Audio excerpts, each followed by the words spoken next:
Trazias todo o brilho no olhar e a alma de um visionário.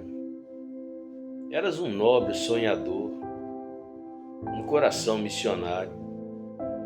Em sua voz toda a intrepidez e a índole de um homem valente. Não tinhas medo de nada, coração de um verdadeiro crente. Ao ouvir a sua voz, tão sincera e eloquente, em ti emanava toda a luz. Era a luz de Cristo Jesus, tão análogo à cruz. E eu crucifiquei a minha carne quando clamei por perdão. Eu queria ser igual a ti. Eras meu espelho de cristão. Mas o espelho foi quebrado, teu testemunho deturpado. Não se via mais Jesus, só via a sua própria luz. Só falavas em si mesmo, ideais tão conflitantes, pois tornastes miserável com seus ternos elegantes. Multidões indo aos teus pés e dizendo sempre amém, e se sentiam semideus. Era só você e mais ninguém. Mas ninguém o alertava sobre as trevas de sua luz. De sua glória não olhava, que Jesus morreu na cruz. Um evangelho sem o sangue, para livrar o condenado. Não existe o tormento, arrependimento do pecado. Meu Deus, apaga a luz desta ribalta. Esta cotação é muito alta. Ela corrompe a nossa mente, pois já não somos mais tão crentes como os crentes de outrora. Hoje somos tão pragmáticos, tão heréticos e enigmáticos, tão voláteis, tão lunáticos. Estamos perdendo a nossa luz, pois trocamos a Jesus. Não queremos a sua cruz, só os milhares de seus pães e os peixes que nos entalam, tão fétil odor receio que exalam, como ao cheiro da cobiça. Isto é pior do que carniça. Sei que é duro esse discurso, mas eu prefiro ser assim. Eu prefiro ouvir assim, sem as luzes da ribalta, que sua vida agora se esmalta. Eu prefiro o anonimato do que viver apenas de ilusões, arrastando multidões, avassalando esta nação, mas levando-a à perdição. Não adianta eu ganhar o mundo, mas perder a salvação. Bendito seja o nome deste Deus maravilhoso chamado Jesus Cristo, que propôs-lhe esta parábola. O campo de um homem rico produziu com abundância. Então ele pensava consigo mesmo, dizendo: o que farei? Não tenho onde guardar os meus frutos. E disse: farei isto, derrubarei os meus celeiros, construirei outros maiores, e aí guardarei todo o meu produto e todos os meus bens. Então direi à minha alma: alma, tens guardado muitos bens para muitos anos. Descansa, come, bebe e alegre-se. Deus, porém, lhe disse: louco, essa noite pedirão a sua alma.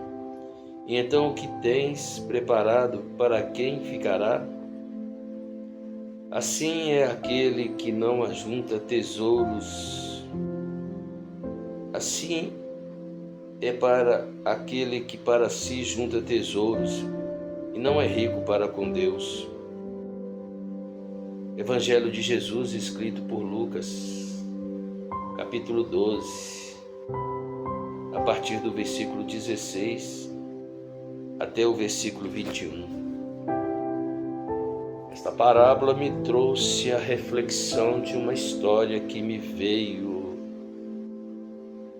análoga a um filme de Adam Sandler, Clique, um filme sim meio banal, meio simplório, mas bastante significativo. Um filme muito conhecido, em que ele tinha um controle, só que esse controle o levava, antecipava suas vidas, livrando eles de momentos infortúnios. E na ânsia de alcançar, de conquistar, de vencer, ele foi perdendo paulatinamente a sua própria vida. Então eu refleti sobre a história de um missionário, de um pastor, recém-casado, passando por grandes dificuldades, por lutas, por sofrimentos.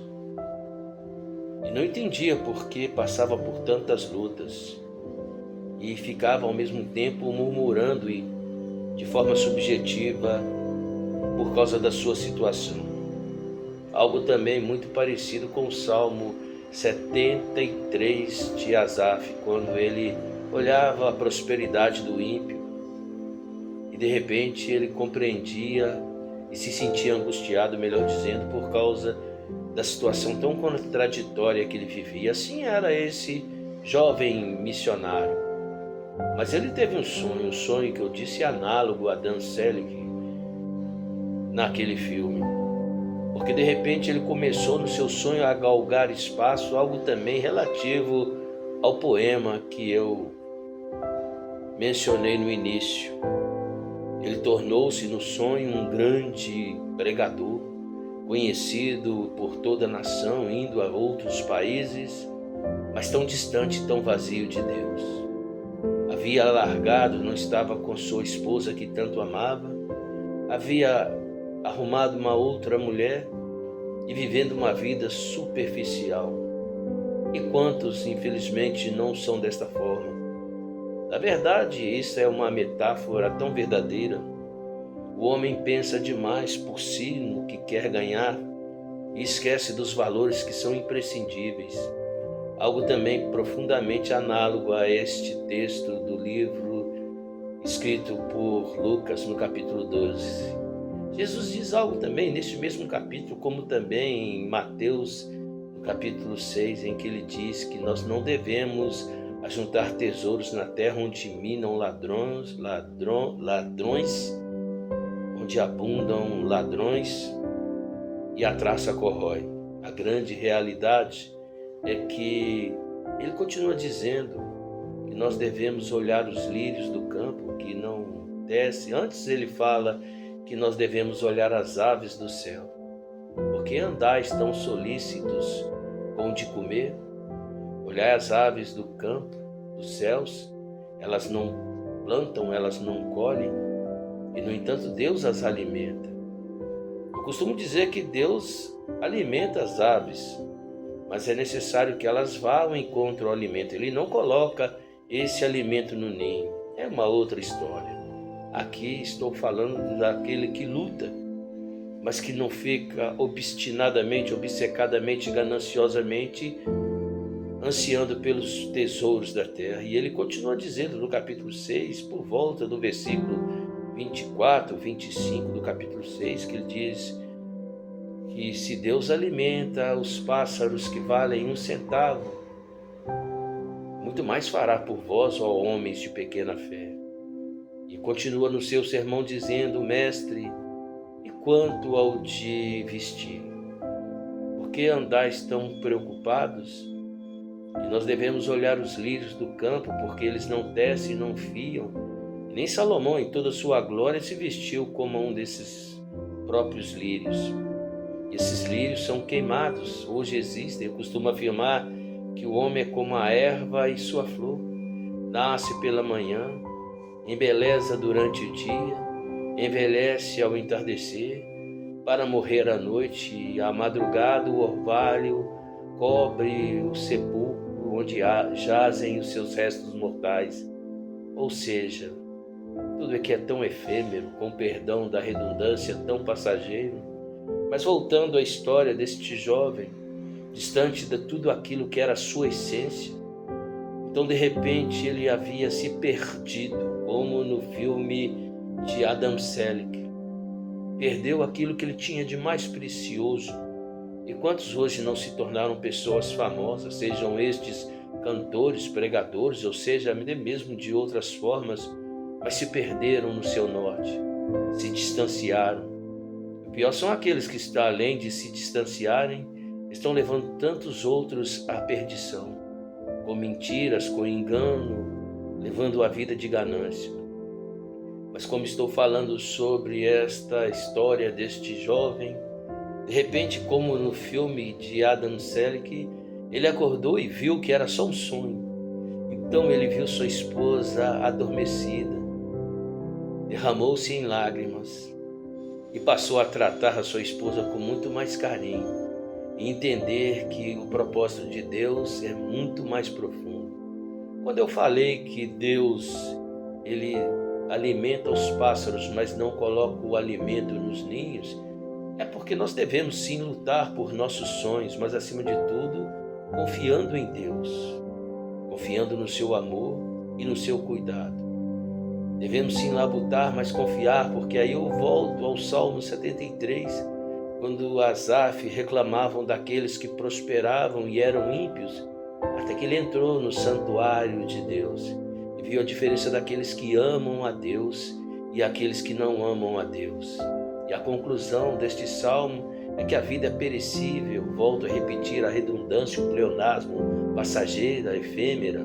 A grande realidade é que nós, tal como Asaf, ou como esse jovem, ou como Adam Selleck, devemos, acima de tudo, priorizar a essência de nossas vidas, confiando profundamente no amor de Deus, porque, como disse o Mestre, testificado no capítulo 12 de Lucas, o que adianta o homem ganhar o mundo e perder a sua alma?